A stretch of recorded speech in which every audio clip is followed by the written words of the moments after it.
Good morning, good afternoon, good evening, and good night. Wherever you are around the world, you are extremely welcome. Hello, everyone. Welcome to the booth. Rich Hagon, Pro Tour historian, Mr. Brian David Marshall, with you in our Sunday best, ready to bring you all the action. Of course, you haven't been able to see any of the first 16 rounds over the last 2 days. Oh, wait. Yes, they have. Not only have we seen the first 16 rounds, we saw, if you will, the last 16 rounds. We saw the last of the rounds yesterday. We got to watch all-time greats.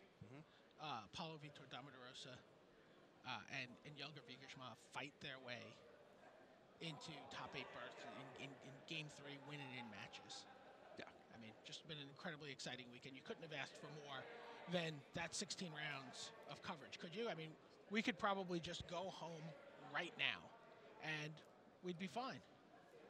Yeah, it'd be pretty amazing. Or we could watch 3 Hall of Famers, 4 Pro Tour champions, some young upstarts looking to make their bones against some of the game's greatest players, fighting it out in a brand new standard environment, a standard environment that is only 2 weeks old. Yeah. Let's look at the top 8. Let's look at the top 8. Let's see what we got. We got 4 matches, as always, in the quarterfinals. We'll begin with Mamoru Nagai of Japan. Only 3 lifetime pro points. He's a Pro Tour qualifier winner in Japan. This is his 2nd Pro Tour. He played in Nagoya last year. Undefeated in draft, 5 in a draw, 7-2-1 in standard. And he's playing this, Conley ramp, Jund ramp, what do you want to call it? I mean, it's Jund for shorthand in terms of, what colors it is. Yep. Conley, if you want to just reference the sort of Glissa and Ratchet Bomb interaction. Either's fine for me. He's a Tokyo player who, when I was talking to Shuhei earlier, yep, Shuhei Nakamura. He was not ready to. He thinks that there's a lot of big things in this guy's future. He compared him to Yuya Watanabe. He said this 2008 Player of the Year. Yeah, he said this is a player who has been just winning tournaments consistently, tournaments that we don't see, but there's a lot of like the limits and the finals. He said not quite. He said not quite there. Oh, tier 2, just sort of tier 2, triple A ball. Sure. He said, but everyone knows that this is a guy capable of winning an event, and he was hesitant to predict that his Channel Fireball teammate Lucas Blohan would win this match. Okay, which brings us to Lucas Blohan of the Czech Republic, 106 lifetime pro points. His 14th Pro Tour, this one, his first Pro Tour top 8. He has a handful of top 16s, right? That's right. He's very, very consistent and hasn't, again, a couple of Grand Prix top 8s and not quite the title winner. There's always some superstar standing in the way. People have called him Lou Cash Blohan. Because he's always in the money. Because he's always in the money at the Pro Tour. Now, he has arguably one of the most interesting decks in the top 8 because he's got Birthing Pod. Yeah, it's kind of like Fair Pod. Okay, right? Explain. Well, so you get a lot of the Birthing Pod decks, and they're just looking to do these degenerate things, right? They're looking to set up this complex chain of phantasmal images, Sun Titans, copying, Stoneforge dignitaries, and making sure you never attack again while they set up this kind of just inevitable endgame where they get to push like 6 Sun Titans into the red zone, and there's nothing you can do about it. Yes. He's playing a lot more fair. Okay. So he's sort of just going up the curve and has good creatures. And I mean, he has Strangleroot Guys, presumably, in yes, there somewhere. Does. And yes. so you're going to see a bit of undying fun and frolic, so a little interaction there. So that's quarterfinal 1. We'll come to predictions in a bit. Let's move to quarterfinal 2, and we're going to head to Sweden for Mr. Deniz Rashid. Now, although he only has 7 lifetime pro points, he likes to spread them out. So this is his 4th Pro Tour. He was at Worlds in 2003. He was at Worlds again, I think it was 2006. He had a Pro Tour in 2009. So every 3 years, he comes back in. So he's here, won a PTQ in Malmo, one of our undefeated drafters. If the last Pro Tour Honolulu was a limited top 8, he'd have been in great shape. But as it is, 6-0 in draft for Rashid. Now, Brian, what is Deniz Rashid playing? Is this the kind of Delver Humans kind of thing? This is a sort of odd deck. He called it like best of everything or something like that on his deck sheet. Sweden's finest. Yeah, I mean he's just playing all the best 1-drops in the format, right? He's playing Champion of the Parish. Okay. He's playing Delver of Secrets. He's playing, I believe, Gather the Townfolk. Yeah, a couple of Doomed Travelers there as well. So he's got, he's just got a very consistent, aggressive, low curve, blue-white You know, sometimes he gets the kind of nut secret straw. Sometimes he just comes out with the Champion of Paris straw. You know, kind of a somewhat unique looking take on it. Okay, now on the other side, we have Mr. Brian Kibler, and we've got a little profile for him about to pop up on screen for you. He goes right the way back. Pro Tour 1, he was in the juniors of that event. He won the 7th ever Grand Prix in Toronto. 46 Pro Tours, this is his 5th now top 8. 4 coming into the weekend. This is number 5. And Chicago 2000, Houston, Honolulu 09. Of course, he won Pro Tour Austin in 2009 and then Amsterdam 2010. And by the way, you know, coming back to Honolulu was where he jump-started the second leg of his career. Kind of recommitted to the game. Yes. Yeah, he really grounded out in the PTQ circuit, got back to the Pro Tour, and, you know, once he got that opportunity, he has never let go of it. Absolutely. Now, his deck, he is playing, although Lucas Blahan is part of Team Channel Fireball, Brian Kibler's the man who's playing the Fireball deck. Correct. Which is red, green ramp, basically. It's red, green ramp. The big innovation for them is Huntmaster of the Fells. You know, they basically, when I talked to them, said the sting of defeat at the World Championships was still reeking in their mouths. I spent an evening with them. The number of times I heard the words Junya Ianaga. Yeah, Wow. They really did not like being on the wrong end of the best top 8 deck. Yeah. Right? They said, you know, we felt our deck was great for the Swiss, but it was not a deck that was going to win the tournament. Sure, and it really wasn't. That was absolutely true. So, quarterfinal 2, Dennis Rashid of Sweden against Brian Kibler. That would be a perfectly acceptable front table match. Absolutely. Who wouldn't love to see, you know, Kibler under the lights? I mean, how does it get better than that? Well, it does get better than that. For those of you who are still joining us new, we had 2 crazy days. So this is quarterfinal 3, and this, I think, we kind of coin-tossed for this. I think this is where we're going to start front and center. Because who wouldn't want to see Matthew COSTA of the United States? He's 19, his 5th Pro Tour. If I was sitting at home, I would love to see Matthew COSTA playing under the lights. COSTA. He's a young East Coast player, just, you know, all the potential in the world. Yeah. How many defeats in standard for Matthew COSTA? 0. Naught. None. The only player undefeated in standard at this event. Matthew COSTA. Awesome. And that what's really amazing about that for me is Matthew COSTA was always known as a limited player. Really? Yes, he has two GP. He was 3-3 in draft. Yeah, he was very very shocked by that. Little disappointed. He's someone who has 2 limited GP top 8s last year. You know, just a very formidable limited player, and he really committed to having a good deck, working very hard, and lifting up his constructed game. We could take a look at Matthew COSTA's, you know, young career on screen. He so, you know, this is his 5th Pro Tour. He's got those 2 Grand Prix top 8s. Those both came last year. Pro level 4. He said, I'm going to make sure I have a good constructed deck. And, you know, when he's going into that first draft and he's 5-0, he was on top of the world. He was like, you know, this is amazing. This is the first time I'm going into a draft where I have, you know, an amazing constructed deck. Yeah, and let me tell you, I have a lot of admiration for Matthew COSTA, because the way his 2 days went, 1-0, 2-0, 3-0, 4-0, 5-0, 6-0, and then 6-1, 6-2 overnight. The slide continues at the start of day 2, 6-3. And when you're 19 and you've never got closer than top 128, you know, it's not like he's been right in the sharp end. And you come in thinking that you were going to, you come in thinking that you're just going to win limited. Yeah. Do you know what I mean? Like, you come in this and you're like, well, another 5-1. This is what I know how to do. I get to 10-1, maybe 9-2. Right. Yeah.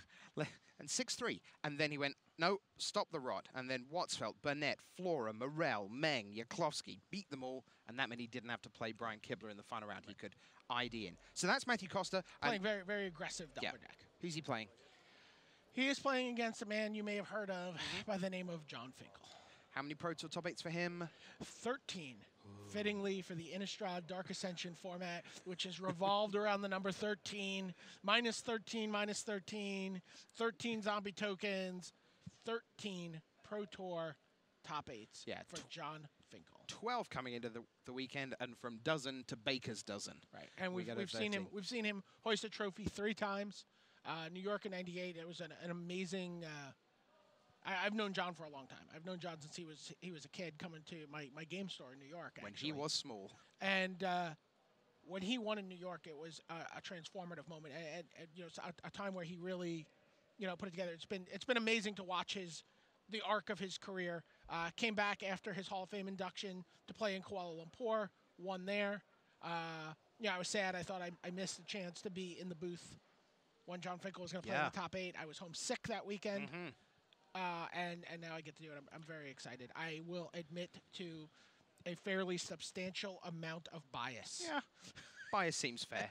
Now, the thing is, that's where we're going to start. But, of course, we're going to try and bring you as much as we can of the quarterfinals, because there is another marquee matchup that, of course, we're going to get to. Let me tell you, if we have to, we'll hold them 3 turns in to game 1, if that's what it takes to get them on camera. Okay, so the last matchup is... what a beating. The number 1 seed from Brazil, Paulo, Vitor, Damo, Rosa. And let's not do the conversation now, but the discussion about the best player of all time, we could certainly be having a final here that is John Finkel against Paulo, Vitor, Damo, Rosa. That is on the bracket, as it were. Absolutely. So Paulo in his 9th Pro Tour top 8, and he's playing the Channel Fireball ramp deck. Right, he's playing pretty much... I haven't checked if it's the same exact 75 cards, but, you know, 70-plus identical cards for sure to what Brian Kibler's playing. There you get a look at, you know, still a very young guy to have 9 Pro Tour top 8s. Yeah, I mean, he's only 24, 25, so... A Pro Tour win in San Juan 2 seasons ago, 11 Grand Prix top 8s, 327 lifetime pro points. Twice national champion back in Brazil. Just a fabulous, fabulous resume. And as I say, I think there's a conversation to be had about best player of all time. But the player he's up against is nobody's mug in any way, shape, or form. He is playing Jelger Wiegersma of the Netherlands. Everyone got to 37 points or higher for the top 7, and it left 1 slot for a 12-4. Jelger came into the last round. We watched it live yesterday. Jelger had the best tie breaks. If he won his last round, he had to hope his tie breaks held up. He did. They did. Right. He's here. But, of course, not everyone in the audience is going to know much about Jelger Wiegersma because, you know, he's a Hall of Famer, but he hasn't played a lot in recent years. And you go, so, you know, tell us a bit about Jelger. Where's he from? What's his story? Jelger is one of the most well-respected and consistent players to play on the Pro Tour. You know, we joked earlier about Lukasz Blohan. I mean, Jelger is always at the top tables when he's at a Pro Tour. He is regularly a top 32 finisher. Has, you know, multiple top 8 appearances. We can take a look at his career stats up on the screen, get a good look at him. You know, a Pro Tour win at Pro Tour Seattle in 2004 alongside Camille Cornelissen and another Jeroen Hall of Remy. Famer, and Jeroen Remy, the team Von Dutch, as they call themselves there. He's got 13 Grand Prix top 8s to his name, 2 wins, including Indianapolis in 2008, 336 lifetime pro points. And the deck here, there you see him. I mean, that's a pretty foolish resume. And along with John Finkel, what's really interesting is the mix, the cards that are in Wiegersma's deck and also John Finkel's deck. They were part of their house. Right, which people have been calling the Powerhouse. The Powerhouse. And what a powerhouse card coming out of Dark Ascension, Drog Skull Captain.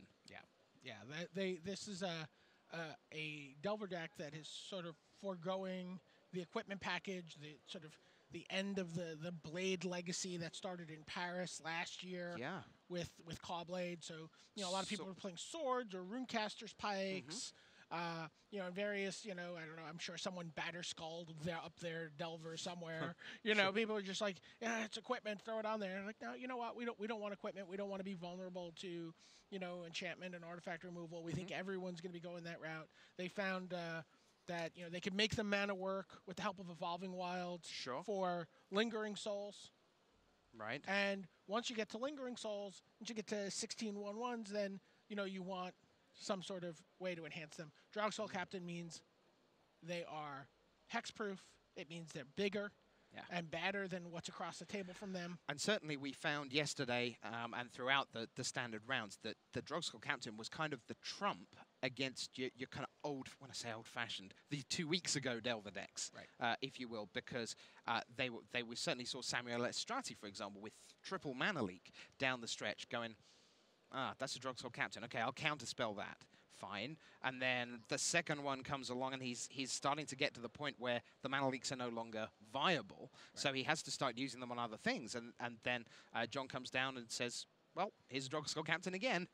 And now my Lingering Souls are foolish. And, so... And also the deck also has Phantasmal Image. So what it's able to do is set up Drogsoul Captain, Phantasmal Image, copying the Captain. Okay. Both of them now have Hexproof. You can't target my Phantasmal Image. They're both 3/3 flyers. And when I make Lingering Souls, I make 3/3s. When I activate my Moorland Haunt, I make 3/3s. And that happens a lot in this deck. Yeah. That is not an uncommon occurrence. So if we're going to give you one card to watch out for today from Dark Ascension, I think Drogsoul Captain's the one. It is going to do a lot of heavy lifting. Well, the Channel Fireball guys would argue from their beach house that the card you need to watch out for is Huntmaster of the Fells. Sure. That does a lot of saucy-ish things. It's kind of... I don't know. There are times when it sits... Well, I suppose the Captain sits there as a 2/2 sometimes as well. Sure. I give you that. I mean, he makes his own little party. He comes in, a little wolf shows up with him. He gains 2 life. Hunt... I think that's going to be the story. Let's just say I think you're a little premature in announcing the card of the tournament. Let's see how this all plays out. All right, let's do that. And Lucas Blohan wouldn't mind showing people that Stranglegeist is worth paying attention to. Oh, and by the way, Todd Anderson, I think he finished 17th playing Mono Green, a champion of the 24 Forest style of deck, Eldrazi, Green Rabbit, so on. And so very, very well done to him. And then there were a number of people watching that said, I think that might be the best deck in the tournament. The Mono Green? The Mono Green deck. Zach Hill was just like, that deck is sick. So, quick prediction time. Give me a winner out of Paulo Ramp against Wiegersma Spirits. I think it's Paulo. Okay, give me a winner out of Finkel Delver Spirits against COSTA Delver. I think that's the relatively easy one. Even if I thought otherwise, I would still pick Finkel. Sure, but you don't think otherwise. I don't. You think the Delver I Spirits has the edge. I think it's pretty close, but I think John is going to come out of that. Okay, Rashid with his Delver Humans against Kibler Ramp. I think the Ramp deck is favored against the Does Delver it just decks. slagstorm things to Kingdom Come? I think it's favored. And that leaves Blahon and Nagai. Birthing Pod against Conley Woods Jund Run thing. Is that the toss-up? That to me is kind of a coin flip. Lucas was kind of scratching his head when I watched him play testing. I think this is going to be. I think Nagai is going to come out of there. I was talking to Shuhei, and I'm gonna just use Shuhei's confidence in picking his countryman over his teammate. As the tiebreaker. I tell you what. How about we find out? Blahon Nagai, Rosa Wiegersma, Finkel Costa, Rashid Kibler. It's time for the quarterfinals of Pro Tour. Stop it. Of Pro Tour Dark Ascension 2012.